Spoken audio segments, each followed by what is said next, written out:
previous teaching unit on topographical points showed us that we can draw in MDT using a points file. We talked about a point cloud, x, y, and z coordinates, and a description in each point, some points having an additional letter I or F in this case. We are going to explain a little about this description we call codes and the break line codes. On opening the example of our current quarry, we can view all the embankments and berms featured. These ridges can be classified as break lines defining a sudden change in terrain or different ridges.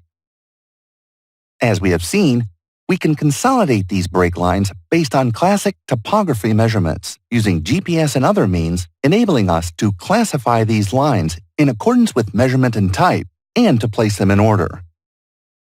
How can we place them in order?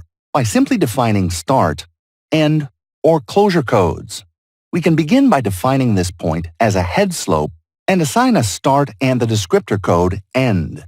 We then define the following point as a foot slope and likewise assign a start and an end.